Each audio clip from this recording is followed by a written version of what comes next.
சிவனே போற்றி. இந்நாட்டவர்க்கும் இறைவா போற்றி. கலை நிறை கணபதிக்கு சரணம் சரணம். திருச்செந்தூர் முருகனுக்கு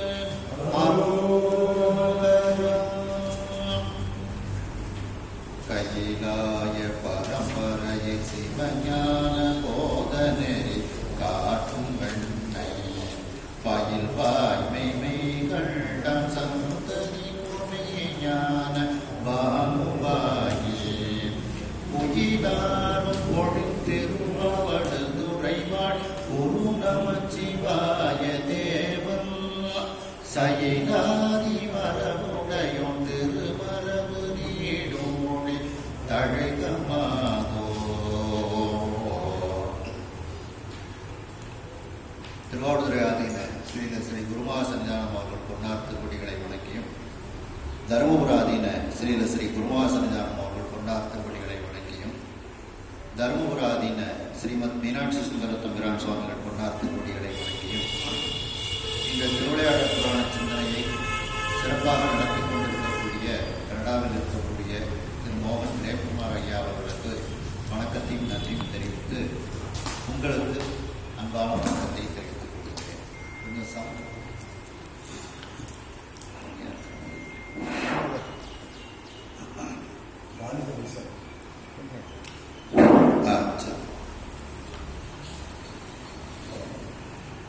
சென்ற திருவிளையாடல் புராண சிந்தனையில்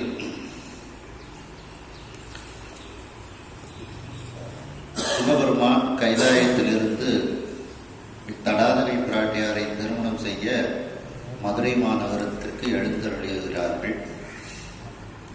அங்கு இருக்கக்கூடிய பெண்கள் எல்லாம் இறைவனை கண்டு பேரன்பு கொள்கிறார்கள். அங்கு அந்தணர்கள் எல்லோரும் இறைவனுக்கு தருப்பை அரசிலை தோய்ந்த தண்ணீரை இறைவனுக்கு தெளிக்கின்றார்கள். அவர்களுடைய மனைவிமார்கள் ஆலத்தி தட்டு எடுத்து இறைவனை உள்ளே அழைத்து வருகின்றார்கள் என்ற அளவில் சிந்தித்தோம். கொடிமுரசு ஆடி செம்பொரு குடமணி நெய்யில் போத்த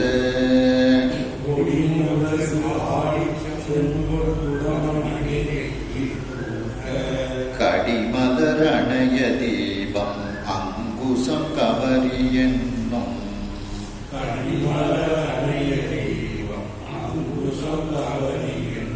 படிவ மங்கலங்கள் எட்டும் பறித்து நேர் பதும கொம்பர்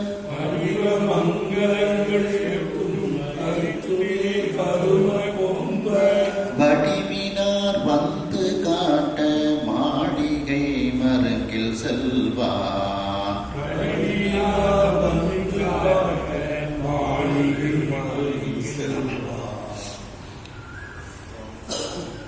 பெண்கள் எல்லோரும் இறைவனுக்கு அட்ட மங்கலங்கள் என்று சொல்லப்படக்கூடிய 8 மங்கல பொருள்களை இறைவன் முன்பு ஏந்தி கொண்டு வருகின்றார்கள். அந்த 8 மங்கள பொருட்கள் எதெல்லாம் என்றால் கொடி, முரசு பேரிகை, ஆடினா கண்ணாடி, செம்பொன் குடம் பூரண கும்பம், மணி, நெய்யில் பூத்த கடிமலர் அணைய தீபம், அதாவது நெய் தீபம். அந்த தீபத்துக்கு நெய் ஊற்றி அந்த தீபத்தை விளங்க வைத்துக் கொண்டிருக்கக்கூடிய அந்த தீபம், அங்குசம், கவரி என்னும் படிவ மங்கலங்கள். இப்படிப்பட்ட ஒரு உருவத்தை தாங்கிய அந்த மங்கள பொருட்கள் 8 அட்ட மங்கள பொருட்களை 8ஐயும் பறித்து தாங்கிக் கொண்டு பதும கொம்பர் நேர் வடிவினார். பதுமம்னா தாமரை, கொம்பர்னா கொடி தண்டு. அந்த தாமரை தண்டு போன்ற வடிவத்தை உடைய, தாமரை போன்ற வடிவத்தை உடைய அந்த பெண்கள் எல்லோரும் இந்த மேற்கூறிய அந்த 8 மங்கள பொருட்களையும் ஏந்தி கொண்டு, பறித்துன தாங்கிக் கொண்டு இறைவனுக்கு எதிரில் வந்து காட்டுகிறார்கள். அவ்வாறு அந்த 8 மங்கள பொருட்களை ஏற்றுக்கொண்டு இறைவன் மாளிகை மருங்கில் செல்வான். அந்த மாளிகைக்கு பக்கமாக, மாளிகைக்கு அருகாக இறைவன் செல்கின்றார். அதாவது தாமரை தண்டு, தாமரை போன்று கொடி போன்று இருக்கக்கூடிய அந்த பெண்கள் எல்லோரும் அட்டமங்கல பொருட்களாக இருக்கக்கூடிய கொடி, முரசு, கண்ணாடி, பூரணகும்பம், மணி, தீபம், நெய் எரிக்கப்பட்ட அந்த தீபம், அங்குசம், கவரி என்கின்ற 8 மங்கள பொருட்களை இறைவனுக்கு எதிரில் வந்து காட்டி இறைவனை அழைத்து செல்கின்றார்கள். அவ்வாறு அவர்கள் அழைத்து சென்று இறைவன் மாளிகைக்கு பக்கமாக செல்கின்றார். செப்புறம் கவர்ந்த கொங்கை அரம்பையர் தீபம் காட்டும்,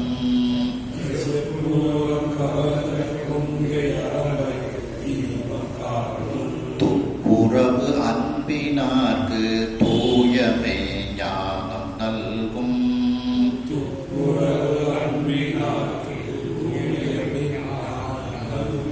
முப்புறம் கடந்தான் தன்னை மும்முறை இயங்கல் ஏங்க,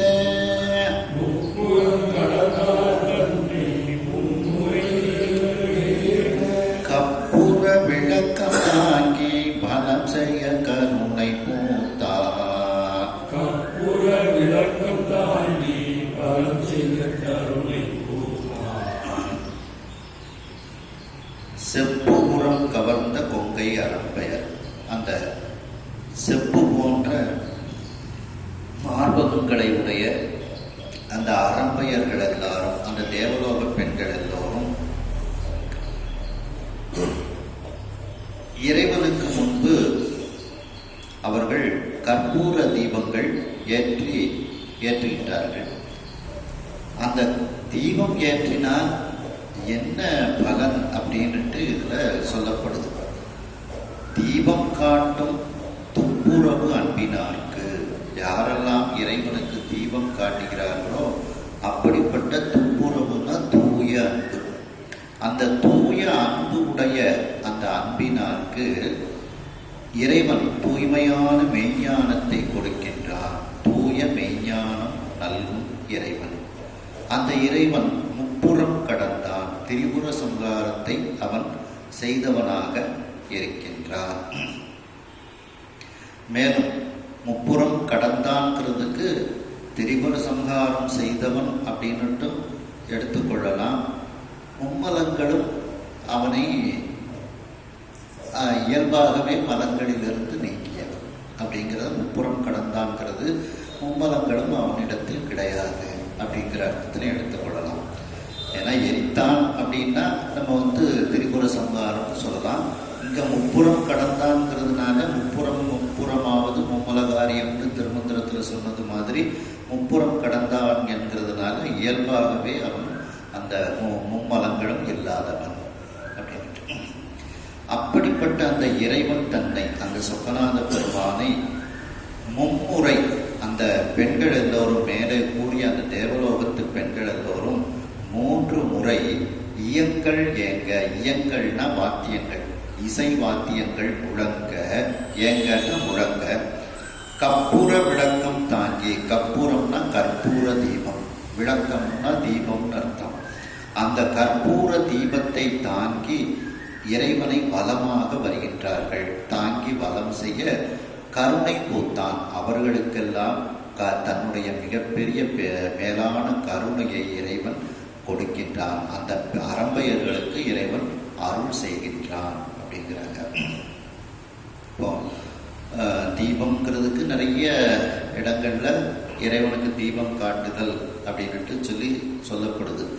அதற்கு என்ன பலன்னு சொல்லப்படுகிறது. திருநாவுக்கரசர் சுவாமிகள் சொல்லும்போது பார்த்தீங்கன்னா, பெரும்புலர் காலை மூழ்கி பித்தற்கு பத்தராகி அரும்பொழு மலர்கள் கொண்டாக்கு ஆர்வத்தை உள்ளே வைத்து விரும்பினல் விளக்க தூபம் விதியினான் இடவல்லார்க்கு கரும்பினில் கட்டி போல்வார் கடவுள் வீரட்டலாரே அப்படிங்கிறாங்க. அப்படி அந்த தீபம் இறைவனுக்கு காட்டினால் காட்டக்கூடியவர்கள் தூய்மையான அன்புடையவர்கள். அப்படிப்பட்ட தூய அன்புடையவர்களுக்கு இறைவன் தூய்மையான உண்மையான ஞானத்தை அவன் கொடுக்கின்றான். அப்படிப்பட்ட முப்புறம் கடந்தவனாக அவன் இருக்கின்றான் அப்படின்னு சொல்லி இதில் சொல்றாங்க. பாம்பன் சுவாமிகள் ஒரு துப்புரவு அப்படிங்கிற வார்த்தையை வச்சு ஒரு அழகா ஒரு திருக்குறள் செஞ்சு வச்சிருக்காங்க. துப்புரவு நாடு உயிரே சுப்பிரமணியத்தின் மேல் எப்பிரமும் உள்ளது எம்பு. 2 வரியில திருக்குறள் குறள் வெண்பாவில் முருகப்பெருமானுக்கு ஒரு அருமையான பாட்டு. துப்புரவு நாடு உயிரே சுப்பிரமணியத்தின் மேல் எப்பிரமும் உள்ளது எம்பு அப்படின்ட்டு ஒரு அருமையான பாட்டு. அந்த அதாவது செப்பு போன்ற மார்பகங்களை உடைய தேவலோகத்து பெண்களாகிய அரம்பையர்கள் இறைவனுக்கு கற்பூர விளக்கம் காட்டிக்கொண்டு இறைவனை வலம் செய்து வருகின்றார்கள். 3 முறை வலம் செய்து வருகின்றார்கள். அவ்வாறு அவர்கள் 3 முறை வலம் செய்து வரும்போது வாத்தியங்கள் எல்லாம் இசைக்கப்படுகிறது. அவ்வாறு வலம் செய்து வரக்கூடிய அந்த தேவலோகத்து அரம்பையர்களை பார்த்து இறைவன் தன்னுடைய மேலான கருணையாகிய அருளை அவர்களுக்கு புரிகின்றார். இறைவனுக்கு தீபம் காட்டக்கூடியவர்கள் தூய அன்பு உடையவர்கள். அந்த தூய அன்பு உடையவர்களுக்கு இறைவன் தூய மெய்ஞானத்தை கொடுக்கக்கூடியவனாக இறைவன் இருக்கின்றார். முப்புறத்தை கடந்தவனாக இறைவன் இருக்கின்றார் அப்படின்னு இந்த பாட்டில் சொல்லப்படுகிறது. கோயில் முன் புருகதோடும் ஐம்புல குறும்பு தேய்த்த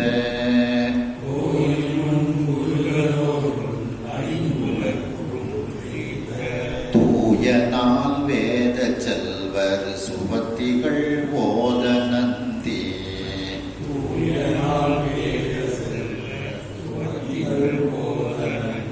சேயினும் தடக்கை பற்றி செங்கன் ஏறிடித்து நேர்த்து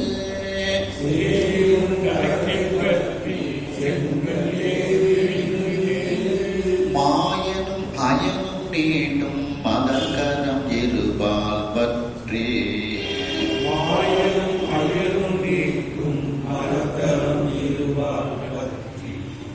அந்த கோயில் முன் குறுகளோடும் அந்த மண்டபத்திற்கு பக்கத்தில் இறைவன் வந்து விடுகின்றார். வந்து சேர்ந்தவுடன் ஐம்புல குறும்பு தேய்த்த ஐம்புலன்களினுடைய அந்த பகைமையை குறைத்த பகைமை இல்லாது இருக்கக்கூடிய அந்த ஐம்புலன்களையும் இறைவன் பால் திருப்பிய அந்தணர்கள். அதான் ஐம்புல குறும்பு தேய்த்த. குறும்புன்னா பகைவர்னு அர்த்தம். அந்த ஐம்புலன்களாகிய பகைவர்களினுடைய சேட்டைகளை தேய்த்த அந்தணர்கள். அப்படின்னா ஐம்புலன்களையும் இறைவன் பால் திருப்பிய அந்த அந்தணர்கள். அவர்கள் தூய நாள் வேத செல்வர், தூய்மையான 4 வேதங்களை சொல்லக்கூடிய செல்வர்களாக அந்த அந்தணர்கள் இருக்கின்றார்கள். அவர்கள் இறைவனுக்கு சுவத்திகள் போத, சுவத்திகள்னா மங்களம், மங்கள வாழ்த்துக்கள், ஸ்வஸ்தி வாசகம் அப்படின்னு சொல்லி சொல்லுவாங்க. இதுல ஸ்வஸ்தி வாச்சகம் அவதாரையா அப்படின்னு சொன்ன உடனே கடைசியில் ஆசீர்வாத பத்ததி சொல்லுவாங்க. அவங்க ஆசீர்வாத பத்ததி சொல்லி முடிச்ச உடனே வான்முகில் வளாத பெய்க நம்ம சொல்லுவோம். அந்த வான்முகில் வளாத பெய்க தான் சுவத்திகள், ஸ்வஸ்தி வாச்சகம் அப்படின்ட்டு. அதாவது இறைவன் நீண்ட காலம் வாழட்டும், பல்லாண்டு வாழட்டும் அப்படின்னு சொல்லி நம்முடைய வேண்டுதல்களையும் இறைவன்கிட்ட கேட்பது. அப்படி சுவத்திகள் போத அந்த ஸ்வஸ்தி வாச்சகம் என்று சொல்லக்கூடிய அந்த மங்கள வாழ்த்துக்களை எல்லாம் இறைவன் பண்டும் இன்றும் என்றும் உள்ள பொருளாக இருக்க வேண்டும், பல்லாண்டு வாழ வேண்டும் என்றெல்லாம் இறைவனுடைய பெருமைகளை சொல்லி அவர்கள் ஓதுகின்றார்கள். நந்தி சேயிரும் தடக்கை பற்றி உடனே சுவாமி அந்த இடப வாகனத்தில் இருந்து கீழே இறங்குகின்றார்கள். நந்தியம்பெருமான் பக்கத்தில் வந்து கொண்டிருக்கின்றார். அந்த நந்தியம்பெருமானினுடைய சேயிரும் தடக்கை, சிவந்த பெரிய தடக்கை, சேனா சிவப்பு, இரும்னா பெரிய, சிவந்த பெரிய அந்த தடக்கை, அந்த நந்தியம்பெருமானினுடைய அந்த கைகளை பற்றி கொண்டு செங்கன் ஏறு இடிந்து நேர்ந்து, அந்த சிவந்த கண்களை உடைய இடப வாகனத்திலிருந்து கீழே இறங்குகின்றார் சுவாமி. உடனே பக்கத்தில் திருமாலும் பிரம்மனும் நிற்கின்றார்கள். அவர்கள் இருவரும் இறைவனுக்கு பக்கத்தில் நின்று கை கொடுக்கின்றார்கள். அவர்களுடைய மலர்கரத்தை இரு பக்கத்திலும் பற்றி கொண்டு இறைவன் கீழே நிற்கின்றார்.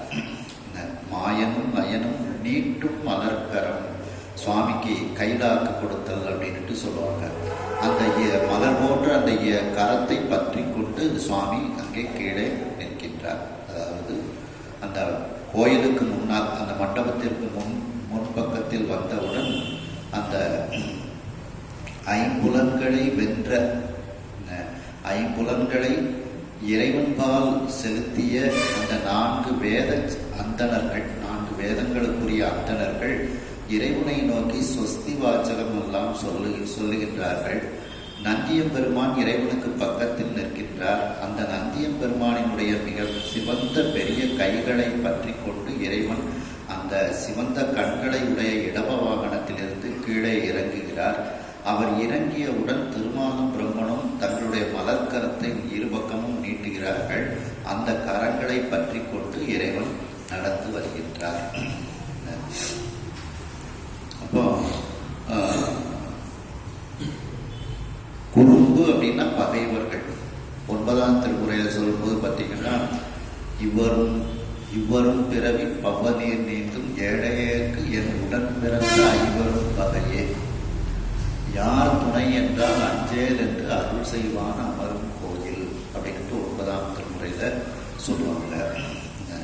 அதே மாதிரி சுந்தரமூர்த்தி சுவாமிகள் சொல்லும்போது பார்த்தீங்கன்னா, நெய்யும் பாலும் தயிரும் கொண்டு மித்தல் பூசனை செய்யல் உற்றார், கையில் ஒன்றும் காணம் இல்லை கழகடி தொழுது உயினல்லார், ஐவரும் கொண்டு இங்கு ஆட்ட ஆடி ஆழ்மொழிப்பட்டு அடுத்து வேனுக்கு உய்யுமார் ஒன்று அருளை செய்யின் ஓனகாந்தன் தடியுடீரே அப்படிங்கிறாங்க.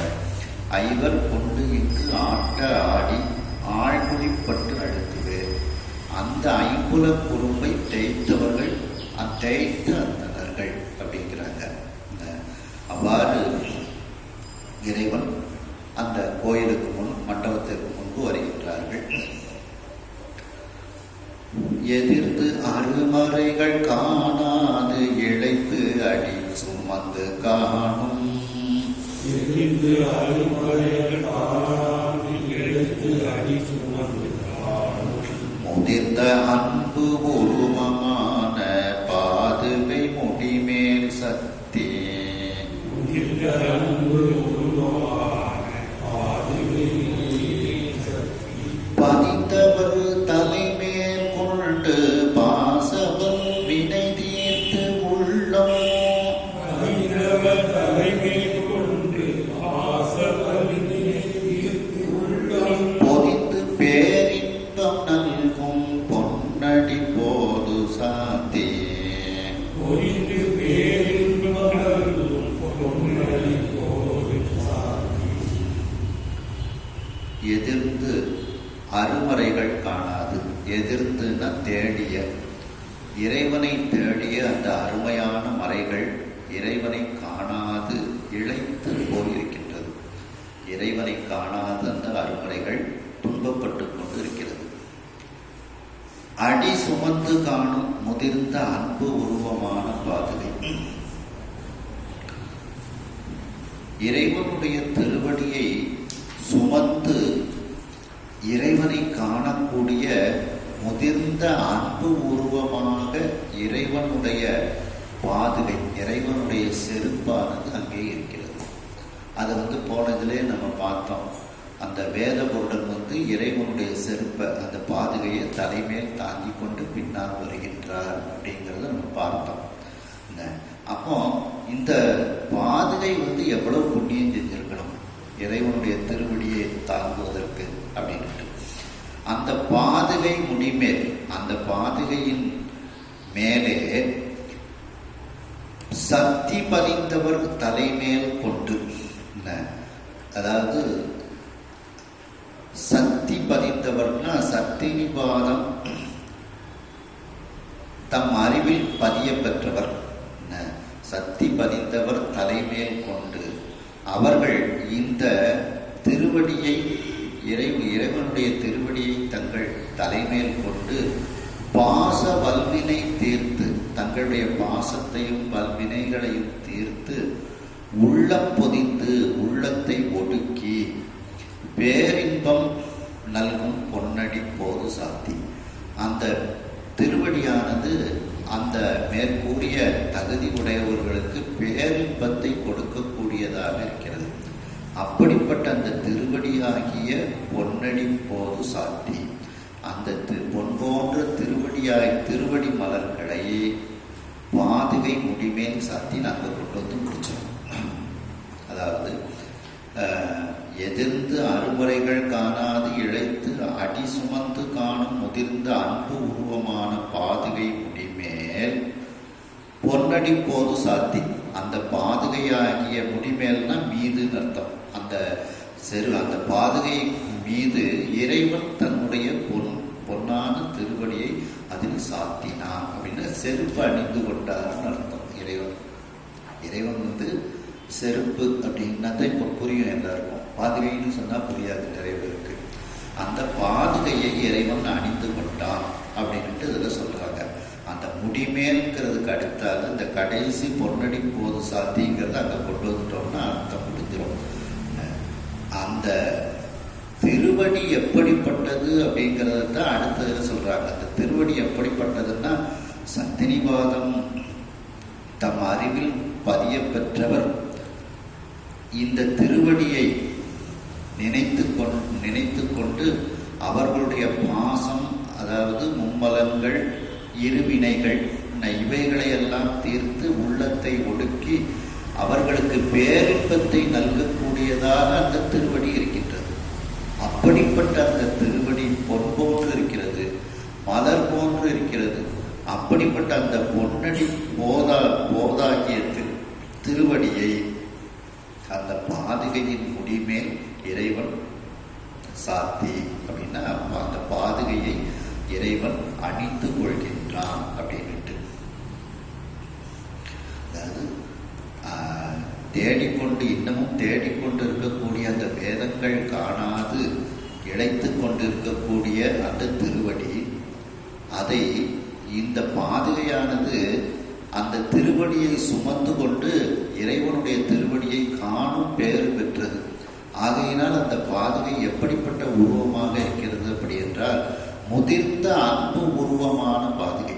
அப்போ முதிர்ந்த அன்பு உருவமாக யாரெல்லாம் இருக்கின்றார்களோ அவர்கள் மீது இறைவன் தன்னுடைய திருவடியை சூட்டுவான் அப்படின்ட்டு. அப்படிப்பட்ட அந்த அன்பு உருவமான பாதுகையின் மீது இறைவன் தன்னுடைய பொன் போன்ற மலர் போன்ற திருவடியை சாத்தினான், அந்த பாதுகையை அணிந்து கொண்டான் அப்படின்றாங்க.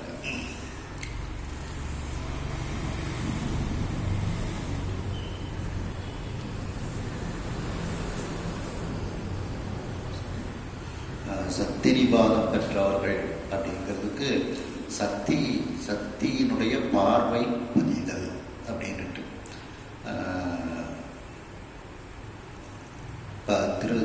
திருப்புகழில் சொல்றாங்க பார்த்தீங்களா, பக்தியால் யாமுனை பலகாலங்கிறதுல வித்தகா ஞான சக்தி நிபாதா வெற்றி வேலாயுத பெருமாளே அப்படிங்கிறாங்க. அந்த காரைக்கால் அம்மையார் மலையை நோக்கி வரும்போது அம்பாளுடைய பார்வை காரைக்கால் அம்மையார் மேல விடுகிறது. அதுதான் சக்தி நிபாதம் அப்படிங்கிறது. சக்தி விவாதம்.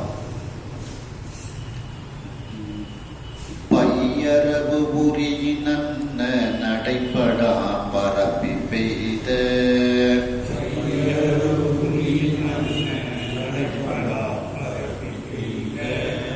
பொய்யவிழ் போது நீத்தம் குறைகடல் அடிநனைப்ப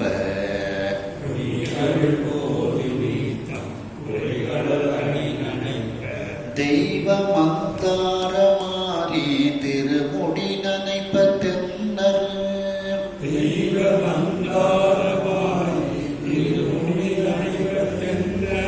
உய்ய வந்து அருளும் ஐயன் உள்ளெழுந்து அருளும் எல்லை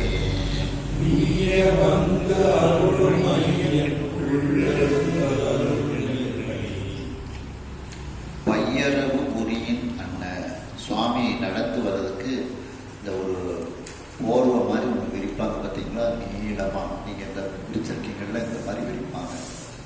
அது எப்படி இருக்குதான், பாம்பு சட்டையை உரிச்சா எப்படி இருக்கும் அது போல இருக்குதான். பாம்பு சட்டையை உரிச்சு போட்டால் எப்படி இருக்குமோ அது போல சுவாமி நடந்து வருவதற்கு அந்த ஒரு விரிப்பை விரித்திருக்கின்றார்கள் அப்படின்ட்டு. பையரவு உரியின் படமெடுத்து ஆடக்கூடிய அந்த பாம்பு சட்டையை உரித்தால் எப்படி இருக்குமோ அதுபோல உரியின் அண்ண அதை போல நடைப்படம், படம்னா விரிப்பு, நடந்து வருவதற்கு இறைவன் நடந்து வருவதற்கு ஒரு விரிப்பை பரப்பி வைத்திருக்கின்றார்கள். நடைப்படாம் பரப்பி. சரி, அந்த விரிப்புல என்ன செஞ்சிருக்காங்க அப்படின்னா, அந்த மலர்களை எல்லாம் அப்படி நிரப்பி வச்சிருக்காங்க, தூவி வைக்கல மலர்களை. சுவாமியினுடைய கால் மறையக்கூடிய அளவுக்கு மலர்களை நிரப்பி வச்சிருக்காங்க அந்த நடைப்படாமல். அது எப்படிப்பட்ட மலர்கள் அப்படின்னா, அந்த காம்பை எடுத்துட்டு, ஏன்னா காம்பு சுவாமி காலில் பட்டால் சாமிக்கு கால் வலிக்குமா, அதனால காம்பெல்லாம் பிச்சுட்டு அந்த பூக்களை சுவாமியினுடைய கால் அதில் பதுங்கி வரும்போது கால் தெரியக்கூடாது, கால் முழுக்க அந்த பூக்கள் மறைஞ்சிருக்கணும். அப்படி அவர்கள் அந்த பூக்களை பரப்பி இருக்காங்களாம். கொய்யவிழ் போது, கொய்யவிழ்னா காம்பு நீக்கிய பூ அப்படின்னு அர்த்தம். அந்த காம்பு நீக்கிய பூக்களை நீத்தம் அப்படின்னா நிறைய அப்படின்னு அர்த்தம். நீர் போல, எப்படி தண்ணிக்குள்ள காலை விட்டா தண்ணீர் நம்ம காலை நினைக்குமோ அதுபோல இந்த மலர்களுக்குள்ள காலை விடுறாரு. மலர்கள்லாம் நனைச்சிருது அப்படின்னா அர்த்தம், மலர்கள் காலை மூடக்கூடிய அளவுக்கு மலர்களை வச்சிருக்காங்கன்னு அர்த்தம். தண்ணீர் எப்படி காலை நனைக்கின்றதோ அதுபோல இந்த மலர்கள் எல்லாம் இறைவனுடைய காலை நனைக்கின்றது. அப்படின்னா இறைவனுடைய காலை நனைக்கக்கூடிய அளவுக்கு, கால் தெரியாத அளவிற்கு, பாதம் தெரியாத அளவிற்கு பூக்களை குவித்து அந்த பூவில் இறைவனை நடந்து வர செய்கின்றார்கள். குறைகடல் அடி நனைப்ப, அந்த சிலம்பு சலங்கை இதெல்லாம் சுவாமி அணிந்திருக்கிறாரு.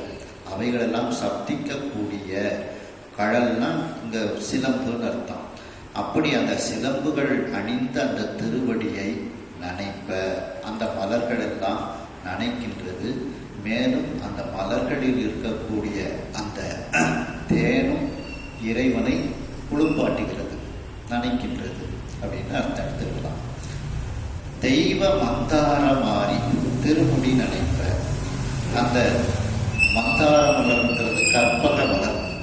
அந்த தெய்வீகத்தன்மை பொருந்திய மந்தார மலர்கள் எல்லாம் இறைவன் வரும் பொழுது மழை போல சொரியப்படுகிறது. மாறினா மழை, மழை போல இறைவனுடைய திருமுடியில் சொரியப்படுகிறது. அந்த மந்தார மலரில் இருக்கக்கூடிய தேனும் இறைவனுடைய திருமுடியை நனைக்கின்றது. கீழே நடந்து வரும்போது பூக்கள்ல உள்ள தேனும் இறைவனுடைய திருவடியை நனைக்கின்றது. மேல அப்படியே மழை போல அந்த மந்தார மலர்களை சொரிஞ்சிக்கிட்டே வராங்க. அந்த மந்தார மலர்ல உள்ள தேனும் இறைவனுடைய திருமுடியை நனைப்ப தென்னர் உய்ய வந்து அருளும் ஐயன் உள்ளெழுந்து அருளும் எல்லை. தென்னர்னா பாண்டியர்கள். பாண்டியர்கள் எல்லாம் உய்வினை அடைவதற்காக மதுரை மாநகரத்திற்கு அருள் செய்கின்றார் என்று சொக்கநாதர் பெருமான். அவ்வாறு தென்னல் உய்ய வந்து அருள் செய்வதற்காக, பாண்டிய மன்னர்களுக்கு அருள் செய்வதற்காக வந்த ஐயன் இந்த சொக்கநாத பெருமான் உள்ளெழுந்து அருளும் எல்லை, உள்ளெழுந்து எல்லோருக்கும் அருள் செய்யக்கூடிய அந்த நேரத்தில் அப்படிங்கிறாங்க. அதாவது பாம்பு படம் எடுத்து ஆடக்கூடிய பாம்பு தன்னுடைய சட்டையை உரித்தால் எப்படி இருக்குமோ அதை போன்ற ஒரு நடை விரிப்பை இறைவன் நடந்து வருவதற்கு விரித்திருக்கின்றார்கள். அதில் இறைவனுடைய பாதங்கள் தெரியாத அளவிற்கு மலர்களை பரப்பி இருக்கின்றார்கள். அந்த மலர்களில் இருக்கக்கூடிய காம்புகள் எல்லாம் இறைவனுடைய பாதத்திற்கு துன்பம் தருமோ என்று அந்த மலர்களினுடைய காம்புகளை எல்லாம் எடுத்துவிட்டு அப்படிப்பட்ட மென்மையான மலர்களை அங்கே குவித்து இறைவன் வரக்கூடிய வழியில் வைத்திருக்கின்றார்கள். அந்த மலரில் இறைவன் நடந்து வருகின்றார். அவ்வாறு நடந்து வரும்போது அவருடைய பாதங்கள் தெரியவில்லை. அந்த பாதங்களில் சிலம்புகள் சதங்கைகள் எல்லாம் அணிந்திருக்கின்றார். அந்த சப்தமானது சப்திக்க இறைவன் நடந்து வருகின்றார். அந்த பூக்களில் உள்ள தேன்கள் இறைவனுடைய பாதத்தை தண்ணீரை போல நனைத்து விடுகிறது. மேலும் இறைவன் வரக்கூடிய வழியில் மந்தார மலர்கள், தெய்வீகத்தன்மை பொருந்திய அந்த கற்பக மலராகிய மந்தார மலர்களை மழை போல இறைவனுடைய தலைமுடியில் சொரிந்து கொண்டிருக்கின்றார்கள். அந்த மந்தார மலரில் இருக்கக்கூடிய தேன் இறைவனுடைய திருமுடியை நனைத்து விடுகிறது.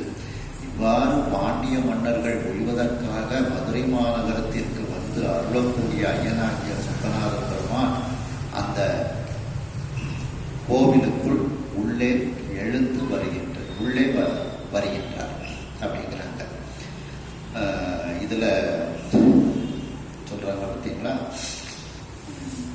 நினைத்துருவும் அடியாரை நைய வைத்தார், இல்லாமே தீவினைகள் நீங்க வைத்தார், சினந்திருகு களிற்று உரிவை போர்வை வைத்தார், செழுமதியின் தளிர் வைத்தார் சிறந்து வானோர், இனந்துருவி மணிமகுடத்து ஏறத்துற்ற இனமலர்கள் போதவிழ்ந்து மது வாய்ப்பில்கி நனைந்தனைய திருவடி, அந்த தேனால் நனைந்த திருவடி, நனைந்தனைய திருவடி என் தலைமேல் வைத்தார் நல்லூர் எம்பெருமானார் நல்லவாறேங்கிற மாதிரி அந்த தேனால் அந்த திருவடிகள் எல்லாம் நனைந்து இருக்கின்றது, திருமுடியும் நனைந்து இருக்கின்றது.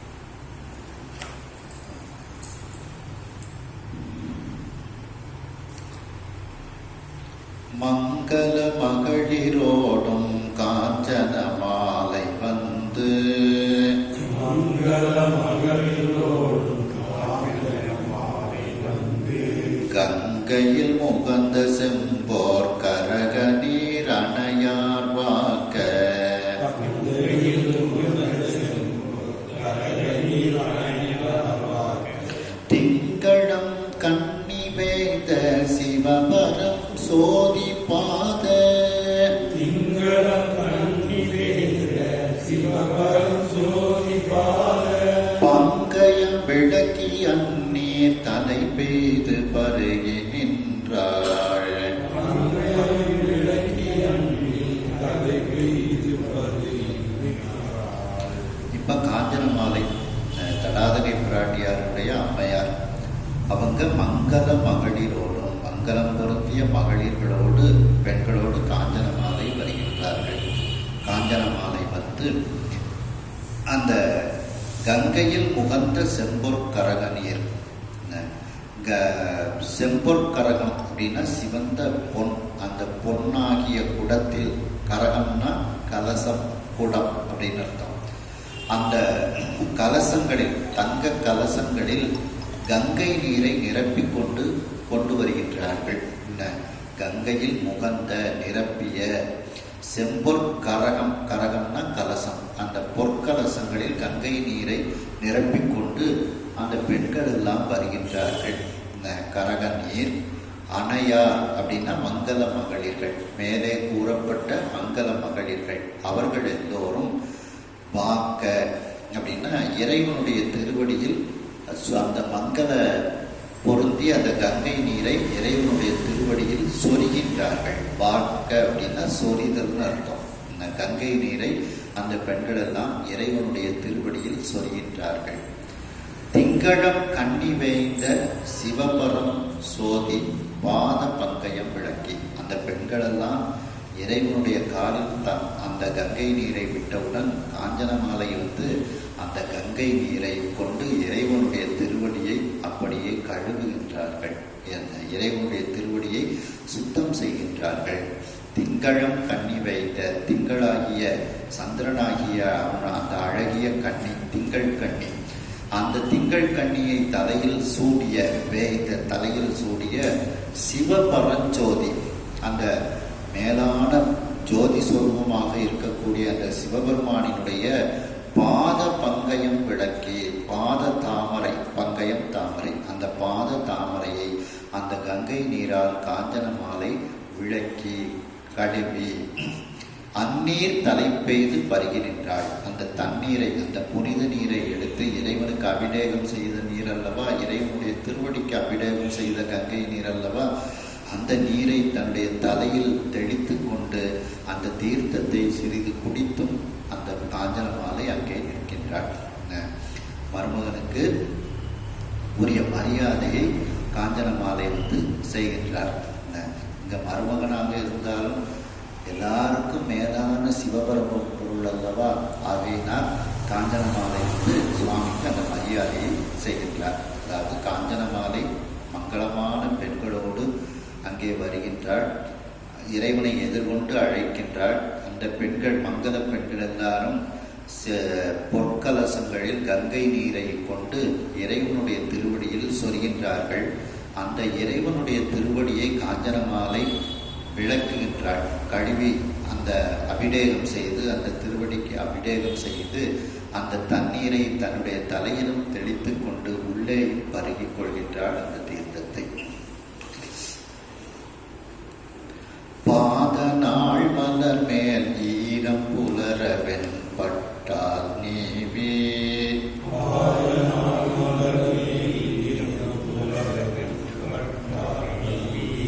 சீதமென் பனி நீராட்டி மான்மத சேரு பூசி,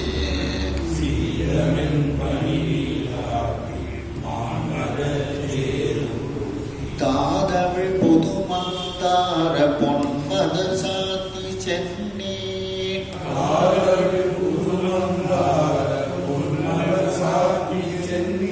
மீது இரு கரங்கள் கோப்பி வேறு நின்று இதனை சொன்னாள்.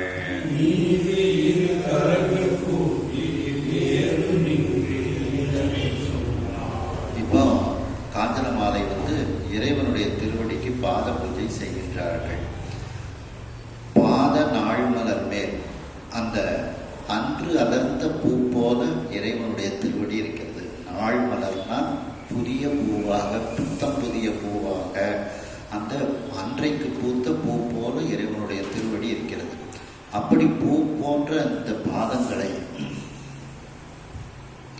இறைவனுடைய திருவடிகளில் இப்போ கங்கை நீரை வச்சு அபிஷேகம் பண்ணியிருக்காங்க. அந்த ஈரம் உலருமாறு வெண்பட்டால் நீவி, வெண்மையான பட்டு கொண்டு துடைத்து எடுக்கின்றார் காஞ்சன மாலை. மேலும் அந்த திருவடிக்கு சீத மென் பனி நீராட்டி, குளிர்ச்சி பொருந்திய மென்மையான அந்த பனிநீர், மிகவும் குளிர்ந்த நீரால் அந்த பாதத்தை அந்த அபிஷேகம் போல செய்கின்றார்கள். மான்மத சேரு பூசி, மான்மதம்னா கஸ்தூரி, அந்த கஸ்தூரியை மிகவும் நன்றாக குழைத்து, சேருன்னா சேரு போல குழைவாக தயார் செய்து அந்த கஸ்தூரியை இறைவனுடைய திருவடியில் அவர்கள் பூசுகின்றார்கள். வாசனை மிகுந்த ஒரு வாசனாதி பொருள். தாது அவள் புதுமந்தார பொன்மலர் சாத்தி, அதாவது மகரந்தங்கள் எல்லாம் இருக்கக்கூடிய அந்த புத்தம் புதிய மந்தாரம் மலர்கள், பொன் போன்று இருக்கக்கூடிய அந்த மலர்களை எல்லாம் இறைவனுடைய திருவடிகள் திருவடிகளில் சாத்துகின்றார்கள்.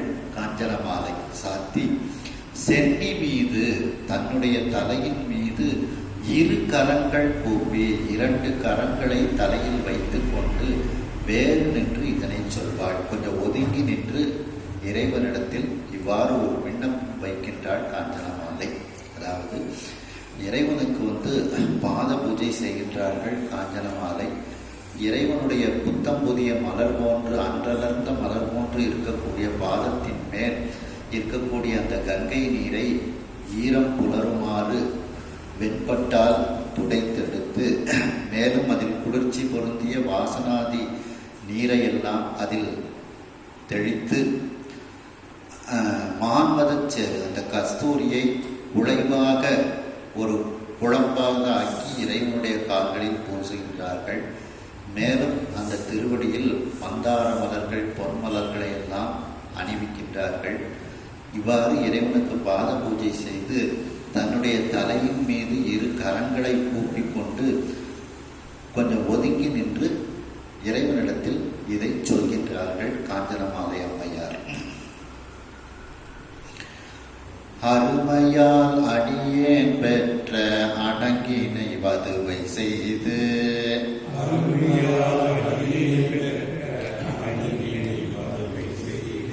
இத்திருநகர் திருவும் கண்ணி தேயமும் கை கொண்டு ஆழ்க என்று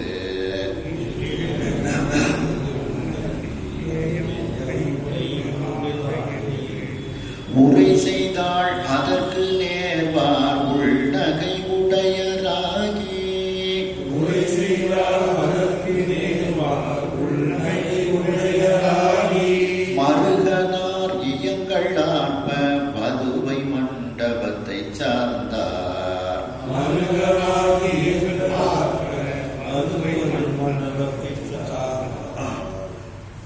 இறைவன்கிட்ட விண்ணப்பிக்கின்றார்கள். அருமையாக நான் பெற்ற என்னுடைய மகளாகிய அனங்காகிய என்னுடைய மகளாகிய தடாதகை பிராட்டியாரை வதுவை செய்து தாங்கள் திருமணம் செய்து கொள்ள வேண்டும். இத்திருநகர் திருவும், இந்த திருநகரில் இருக்கக்கூடிய செல்வங்களும் கன்னித்தேயமும், கன்னி நாடாகிய இந்த கன்னியாக இருக்கக்கூடிய தடாதகை பிராட்டியார் ஆண்டதனால் அது கன்னித்தேயம். தேயம்னா தேசம். இந்த கன்னி நாட்டையும் கை கொண்டு ஆழ்க என்று, இதையும் தாங்கள் ஏற்றுக்கொண்டு இந்த நாட்டையும் தாங்கள் அரசனாக இருந்து ஆள வேண்டும் என்று உரை செய்தாள் என்று மருமகனிடத்தில் ஒரு விண்ணப்பம் வைக்கின்றார்கள். அதற்கு நேர்வார், அதற்கு இறைவன் உடன்பட்டவர் போல இசைவு கொடுப்பது போல உள்நகை உடையராகி ஒரு சிறு குறுஞ்சிரிப்பு சிரித்து அதை ஏற்றுக்கொள்கின்றார். மருகனார் இயங்கள் உடையராகி மருகனார், அந்த காஞ்சனமாலைக்கு மருமகனாக இருக்கக்கூடிய அந்த இறைவன் அதை ஏற்றுக்கொள்வது போல ஒரு புன்சிரிப்பு சிரித்துக் கொள்கின்றார். தனக்குள்ளே ஒரு சிரிப்பு சிரித்துக் கொள்கின்றார். இவ்வாறு இயங்கள் ஆர்ப்ப பல் இசைக்கருவிகள் எல்லாம் வாசிக்குமாறு வதுவை மண்டபத்தை சார்ந்தார். அந்த திருமண மண்டபத்தை இப்பொழுது இறைவன் சென்று சேர்கின்றார். அதாவது காஞ்சனமாலை இறைவனிடத்தில் விண்ணப்பிக்கின்றார்கள். அருமையாக நான் பெற்ற என்னுடைய மகளாகிய தடாதகை பிராட்டியாரை திருமணம் செய்து கொண்டு இந்த பாண்டி நகரமா, இந்த மதுரை மாநகரத்தினுடைய செல்வத்தையும் இந்த கன்னி நாட்டையும் நீங்கள் ஏற்றுக்கொண்டு இந்த நாட்டை ஆண்டு பரிபாலனம் செய்ய வேண்டும் என்று ஒரு விண்ணப்பத்தை வைக்கின்றார். அதற்கு இறைவன் உடன்பட்டார் போல ஒரு புன் சிரிப்பு சிரித்துக் கொண்டு வாத்தியங்கள் இசைக்க திருமண மண்டபத்தை இறைவன் அடைகின்றார். அடுத்த நாள் மறைகள் ஆர்ப்ப அரிமணி தவில் செங்கேரி,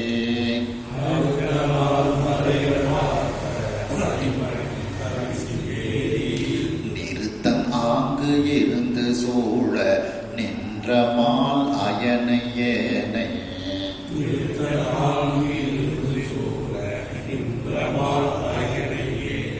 உருத்திராதியரை பின்னும் பொழிந்த வானவரை தத்தம், உருத்திர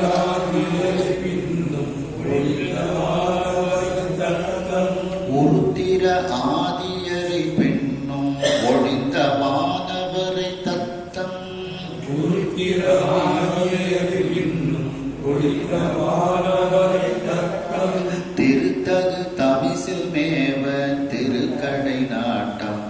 அமைத்தான். திருக்கரு கவிசிமேல திருக்கடை நாட்டமை. எல்லா ஞான பொருள்களையும் தன்னகத்தே அடக்கி வைத்திருக்கக்கூடிய 4 வேதங்கள், அறுத்த 4 மறைகள், அந்த வேதங்கள். அந்த வேதங்கள் எல்லாம் ஒலிக்க ஆர்ப்ப இறைவன் சிம்மாசனத்தில், அங்கு அவருக்கு என்று அமைக்கப்பட்ட, திருமண மண்டபத்தில் அவருக்கு என்று அமைக்கப்பட்ட அந்த சிம்மாசனத்தில் ஏறி அமர்கின்றார். அரிமணி தவிசில் ஏறி, அரிமணி தவிசுன்னா சிம்மாசனம், அந்த சிம்மாசனத்தில் ஏறி அமர்ந்து கொள்கின்றார். அரினா சிங்கம், மணிகள் பதித்து அந்த சிம்மாசனம், தவிசுன்னா ஆசனம், அந்த ஆசனத்தில் ஏறி அமர்ந்து கொள்கின்றார். நிறுத்தன் ஆங்கு இருந்து, அந்த நடராஜ பெருமானாக இருக்கக்கூடிய அந்த சொக்கநாத பெருமான் அந்த சிம்மாசனத்தில் இருந்து கொண்டு அவரை சூழ்ந்து கொண்டு, இப்பொழுது யாரெல்லாம் இருக்கின்றார்கள்? சூழ நின்ற மால் அயனை, பெருமாள் பிரம்மனை, ஏனை உருத்திராதியரை, மேலும் அங்கு இருக்கக்கூடிய உருத்திரர் முதலிய அனைவர்களையும், பின்னும் ஒழித்த வானவரை, இன்னும் மீதி இருக்கக்கூடிய, ஒழிந்தனா மற்றவர்கள், மீதி இருக்கக்கூடிய அனைத்துன்னு அர்த்தம் எடுத்துக்கலாம், அனைத்து தேவர்களையும் தத்தம் திருத்தகு தவிசில், அவரவர்களுக்கு என்று ஒதுக்கப்பட்ட மேன்மை மிகுந்த ஆசனத்தில் அமருங்கள் என்று திருக்கடை நாட்டம் வைத்தார். தன்னுடைய கண் பார்வையாலேயே எல்லாரும் உட்காருங்க அப்படின்னு சொல்றாரு. எல்லாரும் உட்கார்ந்தாங்க. அதாவது எல்லா ஞான பொருளையும் தன்னகத்தே கொண்டிருக்கக்கூடிய வேதங்கள் முழங்க, அங்கு இறைவனுக்கு என்று அமைக்கப்பட்டிருக்கக்கூடிய சிம்மாசனத்தின் மீது ஏறி அந்த நடராஜ பெருமானாக இருக்கக்கூடிய அந்த சொக்கநாத பெருமான் அமர்கின்றார். அமர்ந்த பிறகு அவரை சுற்றி நிற்கக்கூடிய திருமால் பிரம்மன், உருத்திராதியர்கள், இன்னும் அனைத்து தேவர்கள், அவர் அனைவரையும் அவரவர்களுக்கு என்று ஒதுக்கப்பட்டிருக்கக்கூடிய மேன்மையான ஆசனத்தில் அமருங்கள் என்று அவர்களை கண்ணால் அந்த ஒரு பார்வையால் சொன்னவுடன் அனைவரும் அந்த பார்வைக்கு கட்டுப்பட்டு அவரவர்களுக்கு என்று உள்ள இடத்தில் அமர்ந்து கொள்கின்றார்கள். விந்தலவானோர் ஏனோர் மிடைதலால் ஞான செல்வே,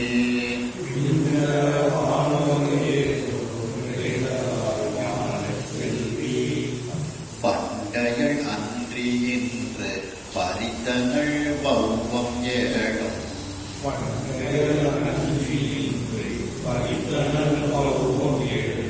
உண்டவன் தன்னை தான் என்று உத்தரத்து இருத்தினானோ,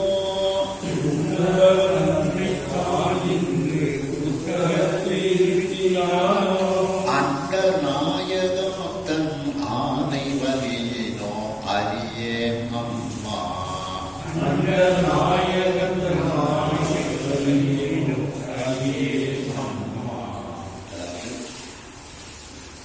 இப்போ எல்லாரும் பாண்டி மண்டலத்துக்கு வந்தாச்சு. முந்தி ஒரு தடவை இமயமலையில அந்த இமவான் மகளை திருமணம் செய்யறதுக்கு சுவாமி போகும்போது வடக்க அப்படியே தாழ், அவ்வளவு பேர் இமயமலைக்கு போறதுனால இமயமலையே தாழுகிறது. அந்த பூமியை சமன் செய்வதற்காக அகஸ்தியர் நம்ம பொதிய மலைக்கு அனுப்பி வைக்காங்க, பூமி சமமாயிருக்கு. இன்றைக்கு அப்படி நடக்கவில்லை. பூமி ஏற்கனவே அப்படியே இருந்த மாதிரி சமநிலையாகவே இருக்கிறது. அதை அந்த கருத்தை வச்சு இதில் சொல்றாங்க. இவ்வாறு சமநிலையில இந்த பூமி இருக்குது. ஒருவேளை அகஸ்தியரை வடக்க போய் சொல்லிட்டாரோ அப்படின்னு, அதனாலயா இல்லை, அந்த பூமியை தாங்கக்கூடிய பூமாதேவிக்கு இந்த மதுரை மாநகரத்தில் எல்லாரும் சேர்ந்திருக்காங்க, அதை தாங்கக்கூடிய ஆற்றலை பூமாதேவிக்கு இறைவன் கொடுத்து விட்டாரோ எனக்கு தெரியல அப்படின்னு சொல்லி அதை சொல்றாங்க. விண்தலவானோர், விண்ணுலகத்தில் இருக்கக்கூடிய தேவர்கள், ஏனோர், இன்னும் எந்த உலகமெல்லாம் இருக்கின்றதோ அத்தனை உலகத்தில் இருக்கக்கூடிய அனைவர்களும் மிடைதலால், எல்லோரும் பாண்டிய நாட்டில் ஒன்று சேர்ந்ததால், ஞாலச்செல்வி, ஞாலச்செல்வினா பூமாதேவி, இந்த ஞாலம்னா பூமி, பூமாதேவி. பண்டையள் நன்றி, முன்பு ஒரு தடவை அப்படியே வடக்க தாழ்ந்து தெற்க உயர்ந்தவளை போல அன்றி. பண்டையள் நன்றினா முற்காலத்தில் ஒரு அந்த இமயமலையில் திருமணம் நடக்கும்போது பூமி இமயமலையில் தாழ்ந்துருது, இந்த பொதியமலை பக்கம் மேலே எந்திரிச்சது, இந்த மேலே விடுகிறது.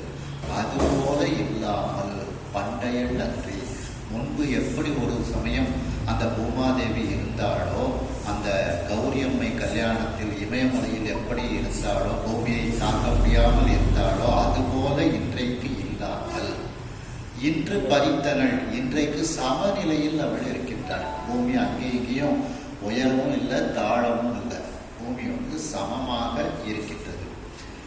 இதுக்கு காரணம் என்ன அப்படின்னு வியக்கின்றார். பௌவம் இன்று பறித்தனள், பறித்தனள்னா சமமாக நின்றாள், பூமாதேவி இன்று சமமாக நிற்கின்றாள் அப்படின்ட்டு. பௌவம் 7, பௌவம்னா கடல், 7 கடல்களையும் உண்டவன் அகத்திய மாமுனிவர்.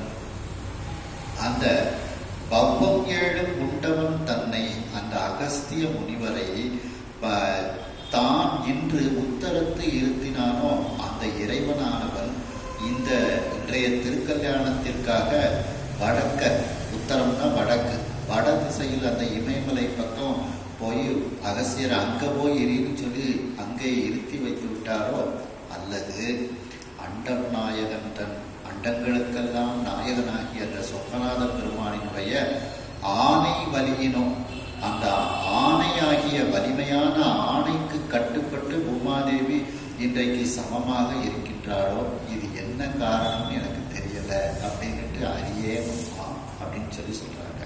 அப்ப இன்றைய தினத்தில் அகத்தியர உத்தரத்துக்கு அனுப்பல, பூமாதேவிக்கு தாங்கக்கூடிய ஆற்றலை இறைவன் கொடுக்கின்றார். அந்த பூமாதேவி அவ்வாறு சமநிலையில் இருக்கின்றாள் இந்த திருக்கல்யாணத்தின் போது அப்படின்ட்டு இதுல சொல்லப்படுகிறது. அதாவது விண்தலத்தில் இருக்கக்கூடிய தேவர்கள், இன்னும் அனைத்து உலகத்தில் இருக்கக்கூடியவர்கள் அனைவரும் இந்த மதுரை மாநகரத்தில் ஒன்றாக சேர்ந்ததனால் இந்த பூமாதேவியானவள் முற்காலத்தில் அந்த இமவான் மகளினுடைய திருமணத்தின் போது வடக்கே தாழ்ந்தும் தெற்கே உயர்ந்தும் இருந்தவளை போல் அல்லாமல் இன்றைய தினம் சமநிலையில் இருந்தார். இதற்கு காரணம் என்ன என்று தெரியவில்லை. ஒருவேளை அந்த சிவபெருமான் 7 கடல்களையும் உண்ட அகத்தியமானி முனிவரை வடக்கே அனுப்பி இருக்கின்றாரோ, அல்லது அந்த சிவபெருமானினுடைய ஆணை சக்கரத்திற்கு கட்டுப்பட்டு இந்த பூமியை, இந்த மதுரை மாநகரத்தை தாங்கக்கூடிய ஆற்றலை பூமாதேவி பெற்றாளோ என்று தெரியவில்லை அப்படின்னு சொல்றார்.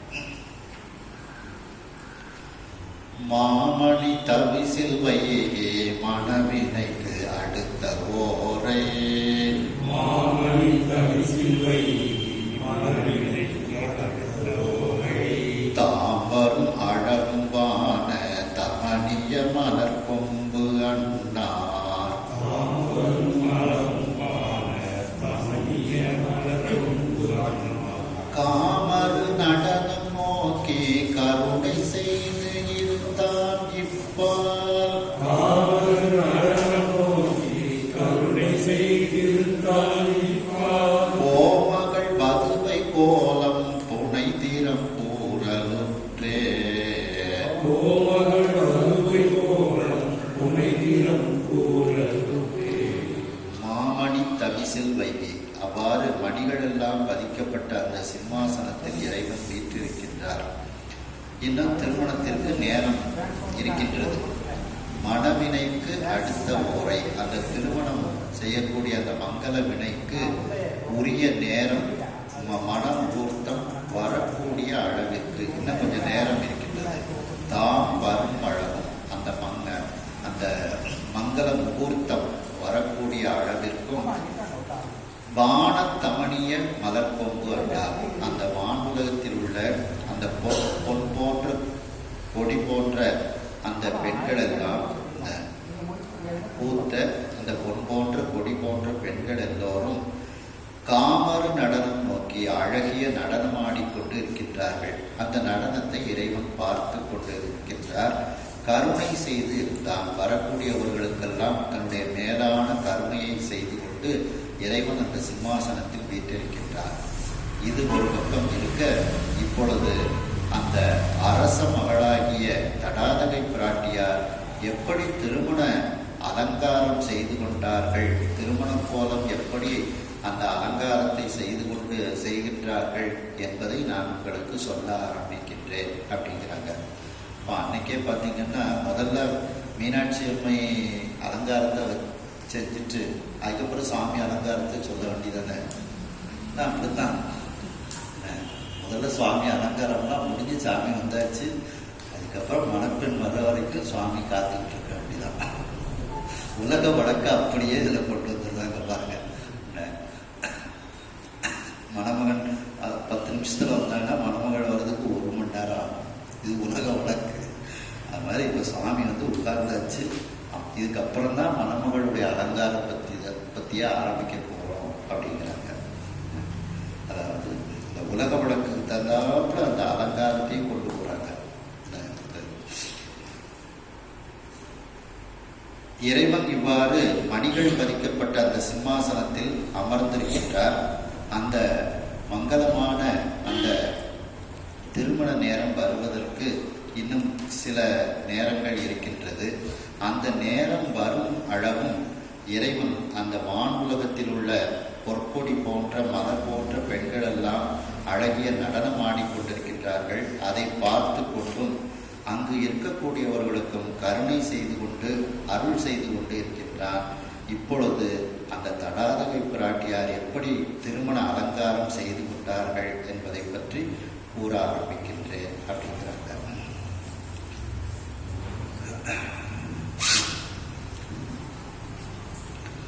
மாசறுத்து எமை ஆனந்தவாரி நீராட்டி பண்டை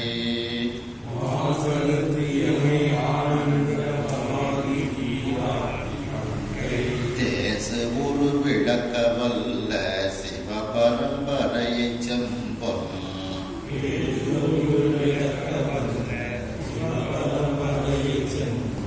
ஆசனத்து இருத்தி நாணம் அணிந்து குங்குமச்சேரு அப்பி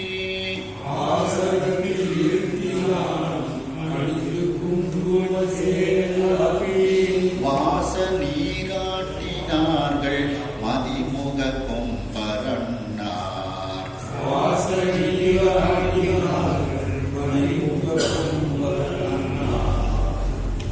அந்த மீனாட்சி அம்மை எப்படிப்பட்டவள், எப்படிப்பட்ட அருள் செய்யக்கூடியவள் என்று தெரியுமா? மாசு அறுத்து எமை, என்னிடத்தில் உள்ள குற்றங்களை எல்லாம் அறுத்து குற்றங்களை எல்லாம் நீக்கி என்னை ஆனந்த வாரி நீராட்டி எம்மை ஆனந்தமாகிய கடலில் குளிக்க வைத்து பண்டை தேசு ஒரு விளக்கவல்ல அந்த பழமையான ஞான சொரூபத்தை விளக்கக்கூடிய வல்லமை வாய்ந்த அந்த சிவபரம்பரை அப்படின்னு அம்பிகைக்கு அடைமொழி கொடுக்கின்றார். அதாவது அந்த மீனாட்சி அம்மை என்னிடத்தில் உள்ள குற்றங்களை எல்லாம் அறுக்கக்கூடிய ஆற்றல் உள்ளவள். மேலும் என்னை ஆனந்த கடலில் நீராட்டக்கூடியவளாக அவள் இருக்கின்றாள். மேலும் பண்டை தேசு ஒரு விளக்கவல்ல அந்த பழமையான ஞான சொரூபத்தை எனக்கு விளங்குமாறு செய்யக்கூடியவள். இதுக்கு 2 விதமாக நம்ம அர்த்தம் எடுத்துக்கிடலாம். சத்திதன் வடிவு ஏது எண்ணில் தடையிலா ஞானமாகும் அப்படின்னு சிவஞான சித்தியார்கள் சொல்றாங்க பார்த்தீங்களா. அதே மாதிரி அம்பிகையினுடைய உருவம் ஞான சொரூபம். இந்த ஆன்மா சதசத்து. அப்போ அந்த தன்னுடைய ஞான சொரூபத்தை அந்த அடியார்களுக்கு விளக்கி காட்ட வல்ல சிவபரம்பரை அப்படின்னு அர்த்தம் எடுத்துக்கலாம். இந்த உயிருக்கு உரிய ஒரு தேசு ஒரு விளக்க வல்ல பரம்பரை. இந்த உயிருக்கு உரிய ஒரு ஞான சுரூபத்தை கொடுக்கக்கூடியவளாகவும் அவள் இருக்கின்றாள் அப்படின்னு 2 விதமாக இதை அர்த்தம் எடுத்துக்கலாம். அப்படிப்பட்ட அந்த சிவ பரம்பரையை, சிவபெருமானினுடைய பரம்பரையில் வந்தவள், மேலும் மேலான பரம்னா மேலான பறை, பரந்து பெண்பால் பறை. அப்படிப்பட்ட அந்த அம்பிகை, அந்த தலாதகை பிராட்டியாரை செம்பொன் ஆசனத்து இருத்தி, தங்கத்தால் செய்யப்பட்ட ஆசனத்தில் இருத்தி அவளை உட்கார வைத்து நாணம் அணிந்து, நாணம்னா கஸ்தூரி, அந்த கஸ்தூரி போன்ற வாசனாதி திரவியங்களை எல்லாம் அவளுக்கு அணிவிக்க செய்து குங்குமச்சேறு அப்பி, அந்த குங்குமம் போன்ற வாசனை திரவியங்களை எல்லாம் குழைவாக, சேறு போல குழைவாக அம்பிகைக்கு அணிவிக்கின்றார்கள். இந்த குங்குமங்கிறதுக்கு மஞ்சள்னு அர்த்தம் எடுத்துக்கிடலாம் அப்படின்ட்டு. ஏன்னா மஞ்சள், குங்குமம் வந்து மஞ்சள்ல இருந்தால் தயாரிக்கிறாங்க. அதனால் பெண்கள் எப்பொழுதுமே வந்து குளிக்கும்போது முகத்தில் மஞ்சள் பூசிக்கிடுவாங்க. அதனால் இந்த குங்குமச்சேருங்கிறதுக்கு சிறப்பாக முகத்தில் மஞ்சளை குழைவாக பூசி அப்படின்னு அர்த்தம். அப்படி எடுத்துக்கொண்டு வாசநீர் ஆட்டினார்கள். அந்த பெண்கள் எல்லோரும் சேர்ந்து வாசனை மிகுந்த நீரால் மீனாட்சி அம்மையை குளிப்பாட்டினார்கள். மதிமுக கொம்பரன்னார், அந்த சந்திரனினுடைய முகத்தை போன்று பொடி போன்று இருக்கக்கூடிய அந்த பெண்கள் எல்லோரும் மீனாட்சி அம்மையை இவ்வாறு புனித நீர் ஆட்டினார்கள். அந்த பெண்கள் எல்லோரும், அதாவது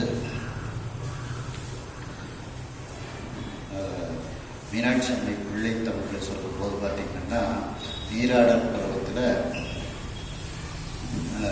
அம்பிகை வந்து அன்னப்பறவை, குயில், மயில் போலெல்லாம் இருக்கின்றாள். அப்படிப்பட்ட அந்த அம்பிகையே நீ வந்து பொருணைத்துறை, குமரித்துறை, இந்த வைகைத்துறையில் நீ நீராடுகவே அப்படின்னு அந்த நீராடல் பருவத்தில் சொல்லுவாங்க.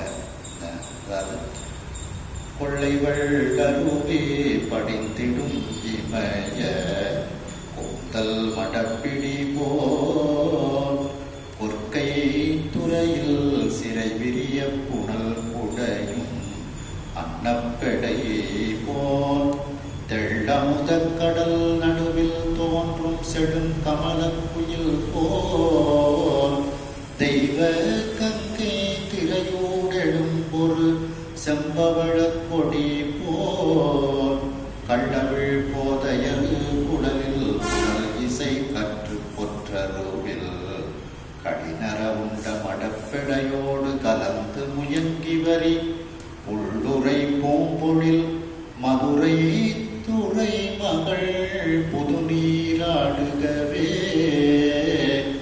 மதுரை துறை மகள் புது நீராடுகவே.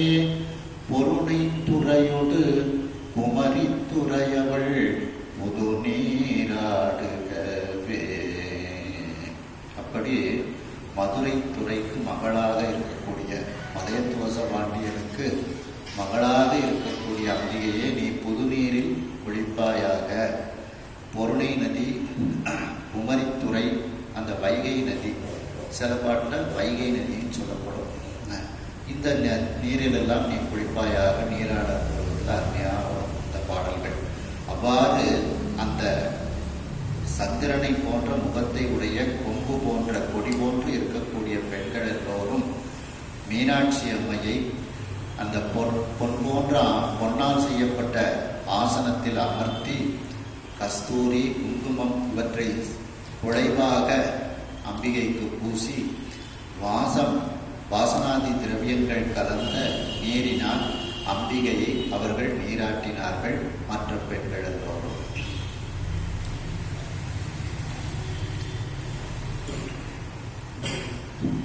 முரசொடு சங்கம் ஏங்க மூழ்கினும் தோசு சாத்தி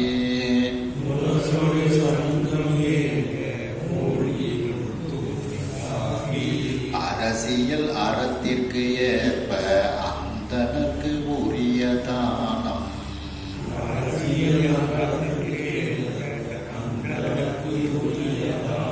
விரை செறி தணிக்கை ஆற வேண்டுவ வெறுப்ப தந்து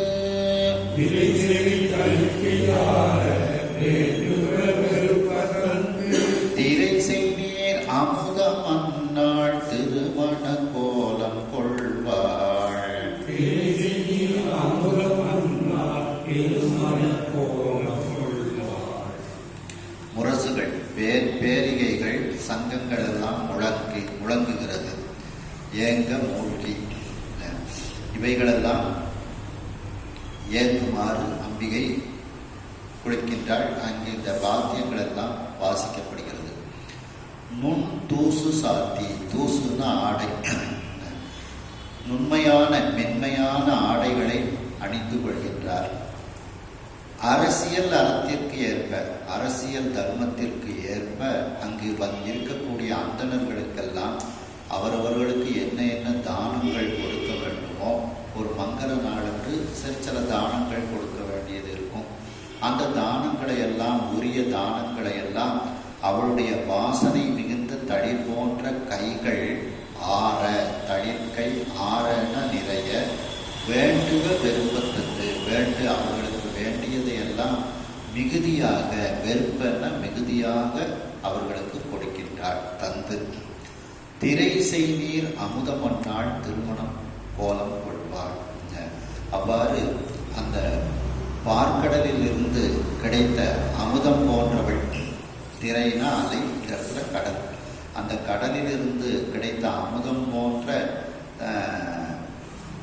அந்த தடாதகை பிராட்டியார் இவ்வாறு திருமண கோலத்தை அவள் மேற்கொள்ள ஆரம்பிக்கின்றாள், திருமண அலங்காரம் செய்ய ஆரம்பிக்கின்றாள். அதாவது வாத்தியங்கள் எல்லாம் முழங்குமாறு அம்பிகை அழகிய உண்மையான ஆடைகளை அணிந்து கொள்கின்றாள். அந்த திருமண தினத்தன்று என்ன என்ன தானங்கள் எல்லாம் கொடுக்க வேண்டுமோ அந்த அரசியல் அறத்திற்கு ஏற்றவாறு அங்கு வந்திருக்கக்கூடிய அந்தணர்களுக்கெல்லாம் தன்னுடைய வாசனை மிகுந்த தளிர் போன்ற மென்மையான கைகள் நிறைய, 2 கைகளும் நிறையுமாறு அவர்களுக்கு என்ன வேண்டுமோ அதை மிகுதியாக, வெறுப்பென மிகுதியாக அந்த தானங்களை கொடுக்கின்றார். இவ்வாறு கடலில் இருந்து, பார்க்கடலில் இருந்து கிடைத்த அமுதம் போன்று இருக்கக்கூடிய அந்த தடாதகை பிராட்டியார் திருமண கோலம் இப்பொழுது மேற்கொள்ள ஆரம்பிக்கின்றார். இதில் சம்பந்த பெருமாற்றோடு பார்த்தீங்கன்னா, பாசமான களைவார் பரிவார்க்கு அமுதம் அணையார் ஆசை தீரக் கொடுப்பார் அலங்கல் விடை மேல் வருவார் காசை மலர் போல் விடற்றார் கடவுள் மயானம் அமர்ந்தார் பேச வருவார் ஒருவர் அவர் எம் பெருமான நிகழ்வே. ஆசை தீர கொடுப்பார், 2 விதமா அர்த்தம் எடுத்துக்கலாம். நம்முடைய எல்லா ஆசைகள் தீருமாறு கொடுப்பார், ஆசை நிறைவேறுமாறு நிறைய கொடுப்பார் அப்படின்னு 2 விதமாக இதுக்கு அர்த்தம் எடுத்துக்கலாம். அதுபோல மீனாட்சி அம்மையும் அவர்களுக்கு அந்த பொருட்களை எல்லாம் நிறைய கொடுக்கின்றாள். செம்மலர் திருவுங்களை செடுமலர் திருவும் தங்கள்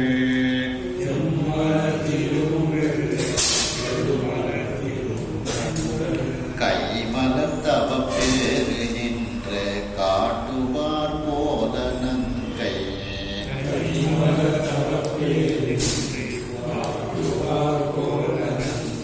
அம்மலர் அணிச்சம் அஞ்சும் அடியில் செம்பஞ்சு தேட்டே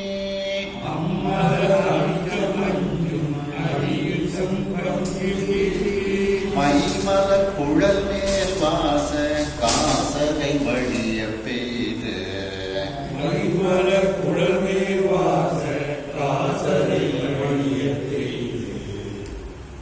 செம்மலர் திரு அப்படின்னா மகாலட்சுமி, சிவந்த செந்தாமரையில் இருக்கக்கூடிய மகாலட்சுமி. வெள்ளை செழுமலர் திரு, வெண்மையான செழுமையான மலராக இருக்கக்கூடிய, அதில் அமர்ந்திருக்கக்கூடிய திருவாகிய சரஸ்வதி தேவியார். இவர்கள் இன்னைக்கு தான் நமக்கு ஒரு பெரிய பாக்கியம் கிடைச்சிருக்கு. நம்முடைய கைகளால் அம்பாளுக்கு எப்படியெல்லாம் அலங்காரம் பண்ண முடியுமோ பண்ணிட வேண்டியதான் அப்படின்ட்டு அவர்கள் நினைத்து கொண்டு தங்கள் கைமலர் தவப்பேறு, தங்களுடைய மலர் போன்ற கைகள் இன்றைக்கு மிகப்பெரிய தவப்பேரை பெற்றிருக்கின்றது. அவ்வாறு தங்களுடைய கைகள் பெற்ற தவப்பேரின் காரணமாக இன்று தங்களுடைய திறமையை காட்டுவார். அம்பிகையை அலங்காரம் பண்ணக்கூடிய திறமையை இன்று நாம் காட்ட வேண்டும். இன்றைக்கு காட்டுவார் போல அம்பிகைக்கு அவர்கள் அலங்காரம் செய்ய ஆரம்பிக்கின்றார். செய்கின்றார்கள். அதாவது தங்களுடைய கைகளுக்கு இன்றைக்கு ஒரு மிகப்பெரிய தவப்பேறு கிடைத்திருக்கின்றது. அம்பிகையை அலங்காரம் செய்யக்கூடிய ஒரு தவப்பேறு கிடைத்திருக்கிறது. அதை நாம் செம்மையாக செய்ய வேண்டும், இன்றைக்கு நம்முடைய திறமையை அதில் காட்ட வேண்டும் என்று எண்ணிக்கொண்டு அந்த மகாலட்சுமியும் சரஸ்வதியும் அம்பிகைக்கு அந்த அலங்காரங்கள் செய்ய ஆரம்பிக்கின்றார்கள். அம்பிகை நங்கை அம்மலர் அணிச்சம் அஞ்சும் அடியில். அம்பிகையினுடைய திருவடி எப்படி இருக்கின்றது என்றால் மிகவும் மென்மையாக இருக்கிறது. அதுவும் அணிச்ச மலரை விட மென்மையாக இருக்கிறது.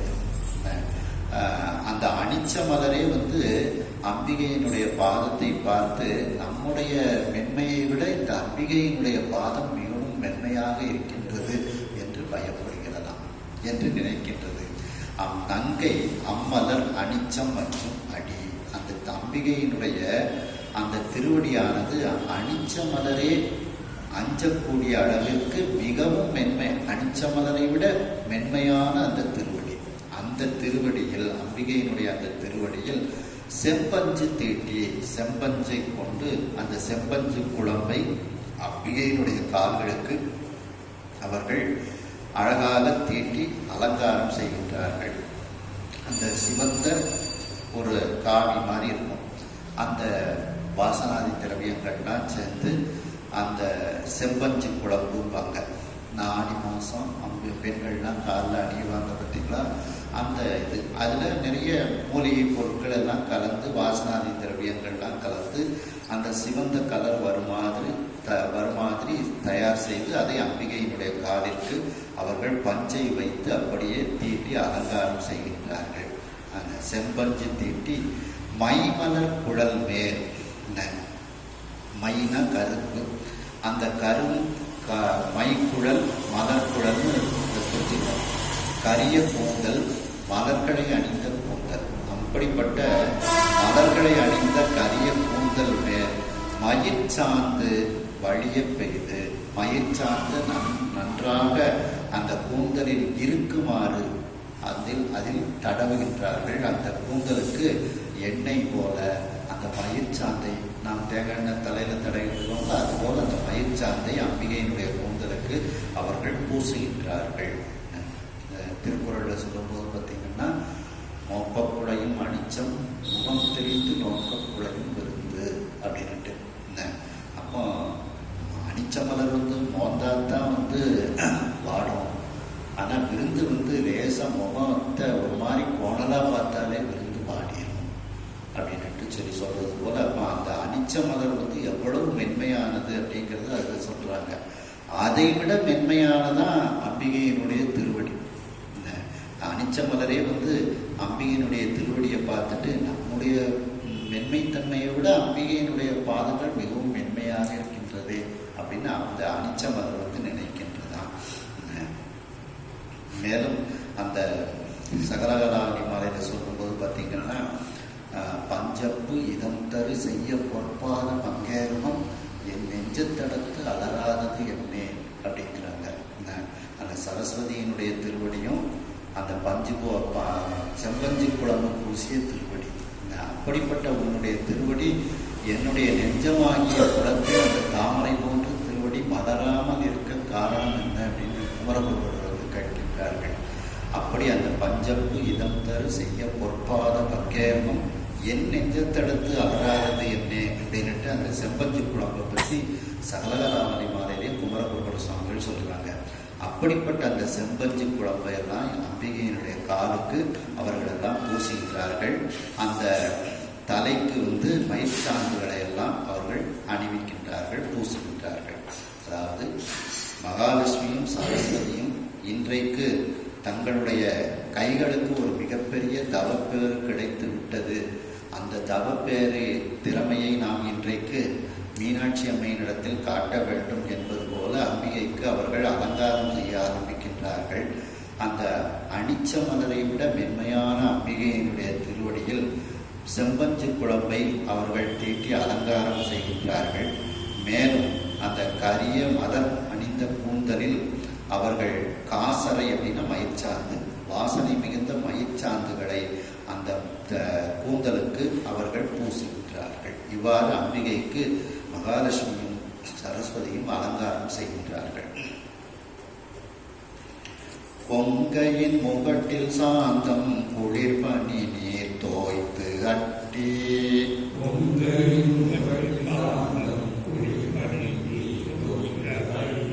பங்கைய மலர் மேல் அன்னம் பவழ செவ்வாய் விட்டு ஆர்ப்ப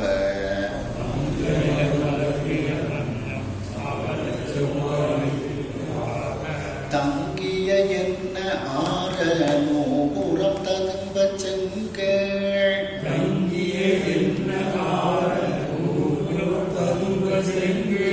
அங்கதிர் பாதசாலம் கிண்கிணி அலம்ப பெய்து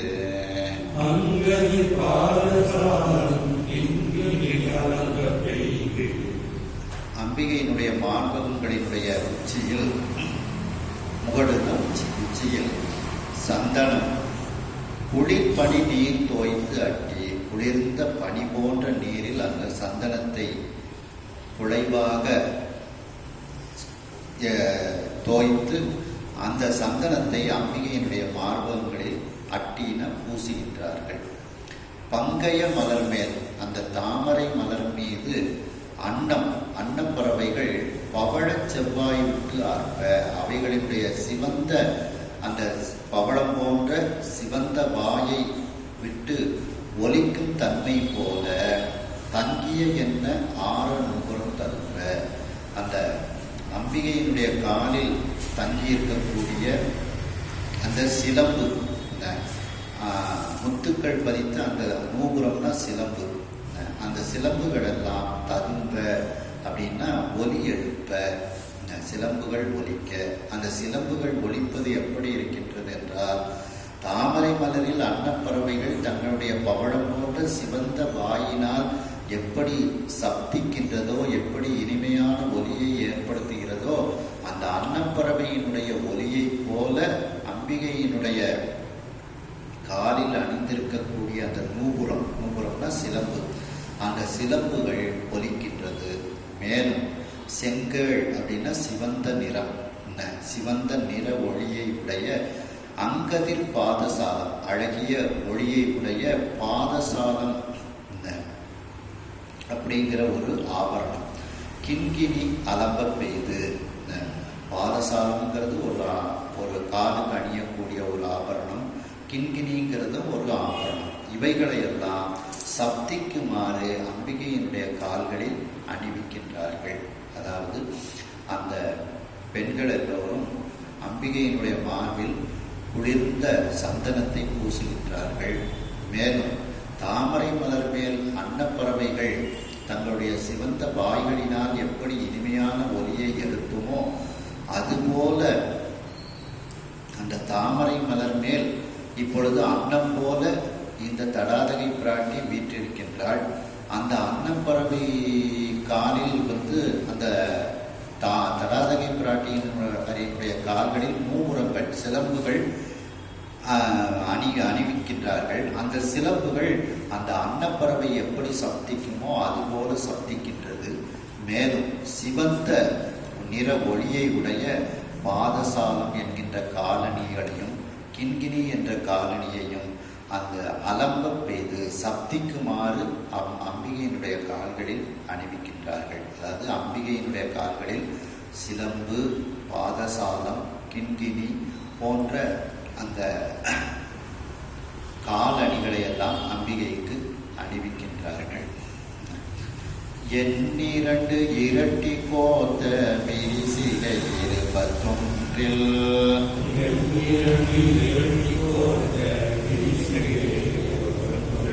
பண்ணிய கலாபம் ஈரேழ் பருமம் நாள் இரண்டில் செய்த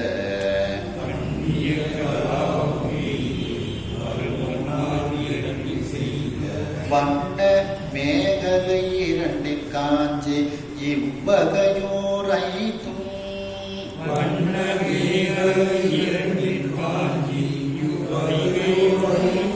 புண்ணிய கொடிவண்டு ஆர்ப்ப பூத்த போல் புலம்ப போட்டே புண்ணிய கொடிவண்டு ஆர்ப்ப பூத்த போல் புலம்ப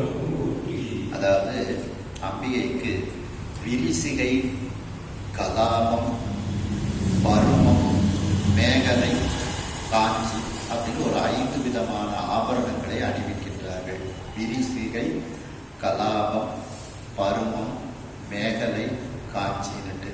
இதில் விரிசிகைங்கிறது 32 வடம் கொண்டது, கலாபங்கிறது 21 வடம் கொண்டது, பருமங்கிறது 14 வடம் கொண்டது, மேகலைங்கிறது 8 வடம் கொண்டது, காஞ்சிங்கிறது 2 வடம் கொண்டது. இந்த 3 வட செயின் 5 வட செயின்னு சொல்றவங்க அதுபோல 20, 32, 21, 14, 8, 2 இப்படிப்பட்ட வடங்களை கொண்ட அந்த ஆபரணங்களை அம்பிகைக்கு அணிவிக்கின்றார்கள். எண்ணிரண்டு இரட்டி, எண்ணிரண்டு 16, அது ரெட்டிப்பாக்குங்க. இப்போ 16 32, 32 வடம் கோர்க்கப்பட்ட விரிசிகை, விரிசிகை என்கின்ற ஆபரணம். 21 வடம் கொண்ட 21 பண்ணிய கலாபம், 21 வடம் கொண்டு செய்யப்பட்ட கலாபம் என்ற ஆபரணம். 14 வடம் கொண்ட பருமம் என்கின்ற ஆபரணம். 4 செய்த 8 வடங்களால் செய்த வண்ண மேகலை, அழகு பொருந்திய ஒளி பொருந்திய மேகலை என்ற ஆபரணம். 2 காஞ்சி, 2 வடம் கொண்ட இனிமையான அந்த காஞ்சி என்கின்ற ஆபரணம். இவ்வகையோர் 5, இவ்வாறு மேலே கூறப்பட்ட 5 ஆபரணங்கள், இவைகளை புண்ணிய கொடியாக, புண்ணிய கொடி தடாதகை பிராட்டியார், அந்த புண்ணிய கொடியாக இருக்கக்கூடிய அந்த தடாதகை பிராட்டியார் வண்டு ஆர்ப்ப பூத்த போல் புலம்ப பூட்டி, அந்த கொடியில் வண்டுகளெல்லாம் ரீங்காரமிட்டு கொண்டு இருக்குமாறு பூக்கள் பூத்து இருப்பது போல இருக்கக்கூடிய அந்த தடாதகை பிராட்டியாருக்கு அந்த மேற்கூறிய ஆபரணங்களை எல்லாம் அவர்கள் அணிவிக்கின்றார்கள். அதாவது தடாதகை பிராட்டி புண்ணிய கொடி போல, ஒரு கொடி போல, புண்ணியமே உருவமாக ஒரு கொடி போல இருக்கின்றாள். அந்த கொடி, அந்த செடியில் வண்டுகளெல்லாம் பூக்கள் பூத்திருக்கிறது. அந்த பூக்களில் உள்ள தேனை குடிப்பதற்காக வண்டுகள் ரீங்காரமிட்டு கொண்டு, புலம்புதல் அப்படின்னா ரீங்காரமிட்டு கொண்டு வருகின்றது.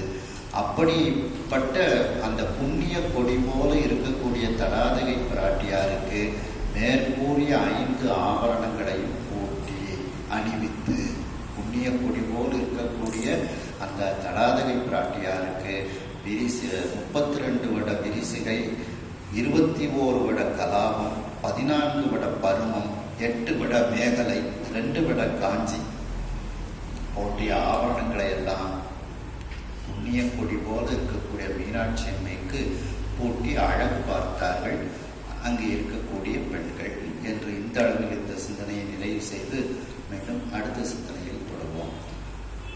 கையிலாய பரம்பரைய சிவஞான போதநெறி காட்டும் பெண்ணை பயில் வாய்மை கண்டாம் சந்ததி கோர்மை ஞான பானுவாகி குயிலாரும் பொழில் திருவாவடு துறைவாழ் குரு நமச்சிவாய தேவம் சயிலாதி மரபுடையோ திருமரபு நீடோழி தழைகமாதோ.